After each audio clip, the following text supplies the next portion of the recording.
All right, so it cut me off a little bit, and it doesn't really ever tell me when it's gonna cut me off. All right, so we have the pottery making, and if you can see here, so this is pottery when it comes to like the specific material. It's about clay material, um, and this one here is metalworking. So what this one is here, there are a lot of different things that they made with different kinds of metals. Some of them being bronze, like knives and spears and chariots. And for those of you who don't know, so this right here, this is a chariot. So they used metal, they used, wood, different materials to create those chariots. And then here we have, the spears. So we've already learned about spears dating way back to the hominids and like thousands of years ago. So they also have right here, it says silk manufacturing.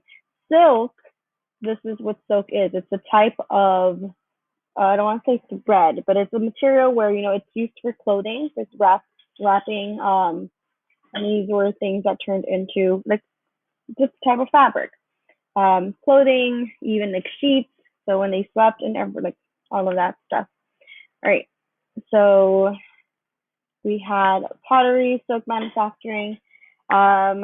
Early governments likely formed to control unpredictable flooding of the Yellow River. So just like any other rivers that we've learned like before,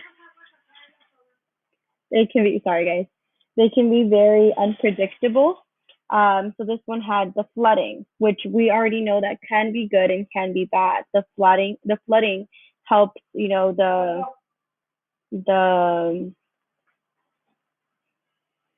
the materials in growing and being great like for cropping when it comes to like farming. Um, but the flooding, because it can be unpredictable, you never know when it's going to happen. If it does overflow, if there's way too much water and that water reaches the crops, they can drown, they die. Evidence of legal code and ancestor worship shows an advanced level of society. Legal code is a type of like laws. There's certain rules that they have that they should be able to follow. There's a code. There's, us, we have like legal laws. There's rules we have to follow, or else, there's tickets and there's consequences.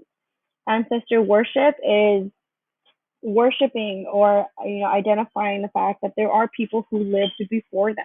I know for us, at least in my like the Hispanic culture, we are very aware of our ancestors, and some of us we do celebrate like the Day of the Dead, where we remember the family members who have passed and have moved on. So they do worship them. And I don't know if you guys have seen Mulan. My brother and I always saw it like 2 nights ago, when they have this little hut where they pray to their ancestors. Those were people who were part of their families and who they still, pray to, for like advice and stuff like that, for them to go like their own way. So this right here, we have a map. These are the two cities, or not, I don't want to say cities, the two cultures that, have been created. And this right here, this blue little line, this is the Yellow River. So we can see how close these cultures, they were created very, very close to the rivers. Those are the two. Right. There is another section that I am going to talk about. It's only going to be about maybe 3-4 minutes long, but I don't want to put it in the same location as this one. So I'm going to end this clip and then just move on to the next one.